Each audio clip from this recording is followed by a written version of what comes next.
Hello বন্ধুরা, তোমাদের সবাইকে সোহেল এক্সক্লুসিভ ইউটিউব চ্যানেলে স্বাগত জানাই। 2024-এর আসন্ন উচ্চ মাধ্যমিক পরীক্ষার ভূগোল বিষয়ের কিছু সাজেশন নিয়ে আজকে উপস্থিত হয়েছি।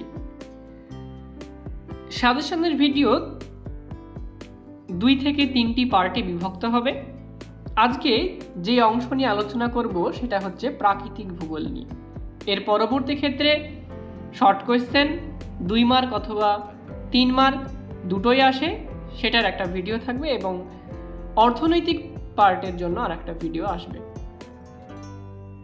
তো প্রাকৃতিক ভূগোলের অন্তর্গত যে সমস্ত চ্যাপ্টারগুলো রয়েছে সেই চ্যাপ্টারে কিছু কিছু চ্যাপ্টার বাদ দেওয়া হয়েছে, যেগুলো থেকে 5 মার্কের বা 7 মার্কের বড় কোয়েশ্চেন আসার সম্ভাবনা খুবই কম এবং যেগুলোর আসার সম্ভাবনা প্রবল। প্রত্যেকটি অধ্যায় থেকে 2টো করে কোয়েশ্চেনকে চুজ করা হয়েছে।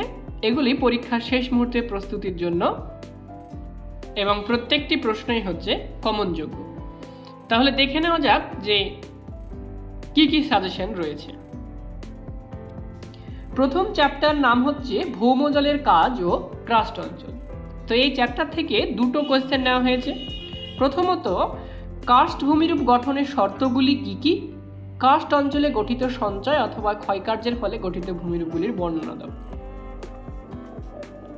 এখানে বলা প্রয়োজন যে পরীক্ষায় 7 মার্কের ডিরেক্ট কোনো কোয়েশ্চেন থাকে না, সেখানে পার্টে পার্টে কোয়েশ্চেনগুলোকে বিভক্ত করা হয়। অর্থাৎ দেখা যায় যে 5 মার্কের একটা কোয়েশ্চেনের সঙ্গে 2 মার্কের থাকলো বা একটা 4 মার্কের সঙ্গে একটা 3 মার্কের থাকলো, এইভাবে পার্ট পার্ট করে কোয়েশ্চেনগুলো থাকে। তো এখানে যে প্রথম সাজেশনে কোয়েশ্চেনটা দেওয়া হয়েছে যে কার্স্ট ভূমিরূপ গঠনের শর্তগুলি কি কি, দেখা যাচ্ছে এই শর্তগুলি কি কি এখানে দেওয়া হয়েছে 2 মার্ক। তারপরে কোয়েশ্চেনটা আছে যে কার্স্ট অঞ্চলে গঠিত সঞ্চয় অথবা ক্ষয়কার্যের ফলে গঠিত ভূমিরূপগুলির বর্ণনা দাও, এইটা হচ্ছে 5 মার্কের। এবার 5 মার্কের এখানে ক্ষয়কার্যের ফলে গঠিত ভূমিরূপ এবং সঞ্চয় কার্যের ফলে গঠিত ভূমিরূপ দুটোই দেওয়া আছে, পরীক্ষায় যে কোনো একটা থাকার সম্ভাবনা রয়েছে। তারপরে দ্বিতীয় কোয়েশ্চেনে দেখা যাচ্ছে এখানে দেওয়া হয়েছে যে ভৌমজলের নিয়ন্ত্রকগুলি কি কি, এটাও কিন্তু খুবই ইম্পর্টেন্ট পরীক্ষার জন্য। 2টো প্রশ্নই খুবই ইম্পর্টেন্ট, দুটোকেই ভালোভাবে দেখে রাখবে।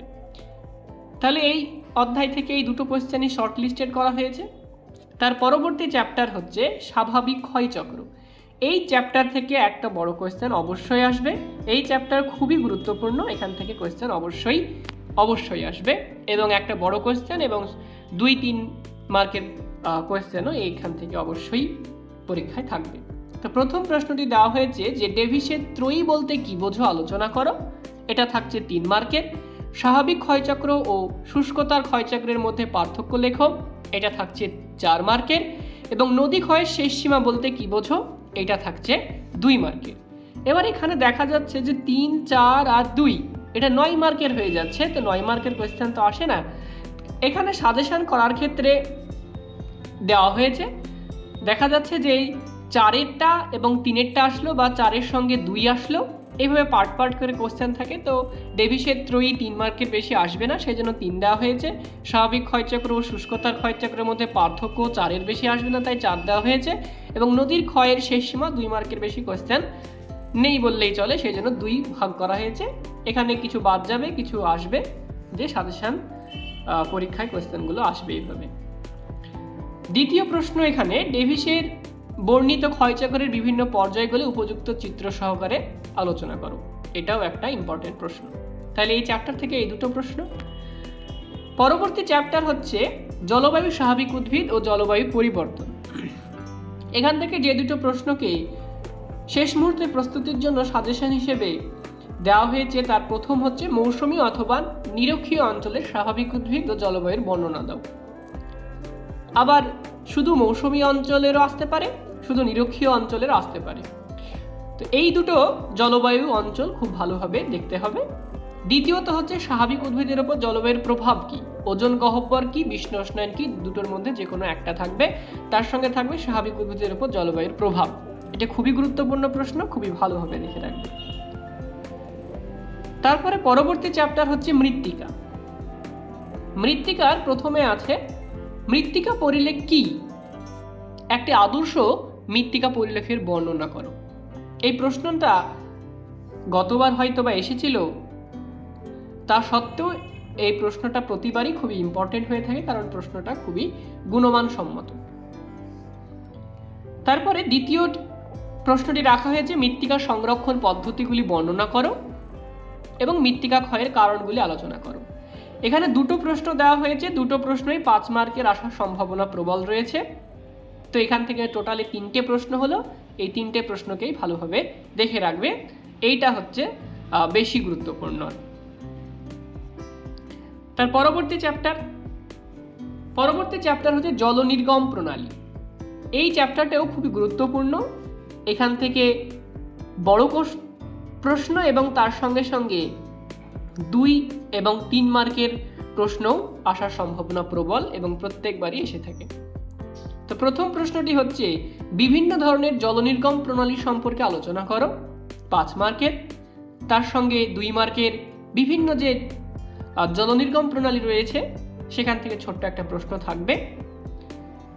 দ্বিতীয় প্রশ্নটি এখানে দেওয়া হয়েছে, যেটা খুবই গুরুত্বপূর্ণ, জাফরিরূপী ও বৃক্ষরূপী জল নির্গম প্রণালী সম্পর্কে আলোচনা করো।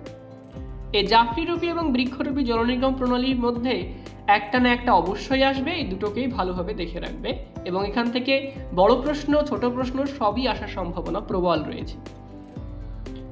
পরবর্তী চ্যাপ্টার হচ্ছে বায়ুমণ্ডলের গোলযোগ। এবার বায়ুমণ্ডলের গোলযোগ থেকে দুটো প্রশ্ন নেওয়া হয়েছে, একটা হচ্ছে ক্রান্তীয় ঘূর্ণবাদ ও নাতিশীতোষ্ণ ঘূর্ণবাদের পার্থক্য আলোচনা করো, খুবই ইম্পর্টেন্ট প্রশ্ন এটা। দ্বিতীয়ত যেটা নেওয়া হয়েছে সেটা হচ্ছে জেট স্ট্রিম কি, এর বৈশিষ্ট্য ও জীবনচক্র সম্পর্কে আলোচনা করো। এখানে বলে রাখি যে বৈশিষ্ট্যতে হচ্ছে 2 মার্ক এবং জীবনচক্রতে হচ্ছে 5 মার্ক এখানে বিভক্ত থাকবে এই প্রশ্নটার ক্ষেত্রে। তবে দুটোই ভালোভাবে দেখে রাখতে হবে পরীক্ষায়, যে কোনো দেখা যাচ্ছে যে জেট স্ট্রিমের বৈশিষ্ট্যতে 4 মার্ক দিয়েছে বা জীবনচক্রতে 3 মার্ক দিয়েছে, এটাও হতে পারে। তো বায়ুমণ্ডলের গোলযোগ থেকে এই দুটো প্রশ্ন শর্ট লিস্টেড করা হয়েছে। তারপরে আসছে জীববৈচিত্র্য। জীববৈচিত্র্য থেকে প্রথম প্রশ্ন হচ্ছে জীববৈচিত্র্য সংরক্ষণ এর বিভিন্ন কৌশলগুলি আলোচনা করো। জীববৈচিত্র্য সংরক্ষণের বিভিন্ন কৌশলগুলি আলোচনা করো, এটাও খুব ইম্পর্টেন্ট প্রশ্ন। দ্বিতীয় প্রশ্নটি দেওয়া হয়েছে আলফা, বিটা ও গামা জীববৈচিত্র্য কাকে বলে। এখানে বলে রাখি এটা 7 মার্কের কোয়েশ্চেন দেওয়া এখানে লেখা হয়েছে, কিন্তু এগুলো পার্ট ভাবে আসবে। এগুলো 2 মার্কের অথবা 3 মার্কের আসার সম্ভাবনাও প্রবল, এবং যদি বড় প্রশ্নতে দিয়েই থাকে এগুলো, তাহলে সেক্ষেত্রে দেখা যাবে 3+4 বা 2+2+3 ঠিক এইভাবে দেওয়া থাকবে, কিন্তু এইটা বড় প্রশ্ন হিসেবে আসারও প্রবল সম্ভাবনা। তো এই আলফা, বিটা, গামা জীববৈচিত্র্য এই অংশটুকু দেখলেই একটা বড় প্রশ্ন অথবা 2 বা 3 মার্কের প্রশ্ন কিন্তু এখান থেকে আসবেই। অতএব এটা খুবই গুরুত্বপূর্ণ একটি অংশ, তবে এটা অবশ্যই ভালোভাবে দেখতে হবে। তো এই ছিল পার্ট 1-এর সাজেশন, খুবই অল্প, প্রত্যেকটা অধ্যায় থেকে 2 থেকে 3টে প্রশ্ন দেওয়া হয়েছে। এর মধ্যেই প্রশ্ন কমন পাওয়া যাবে পরীক্ষায়, অবশ্যই এখান থেকেই প্রশ্ন আসবে, কোনো সমস্যা নেই। পার্ট 2-এ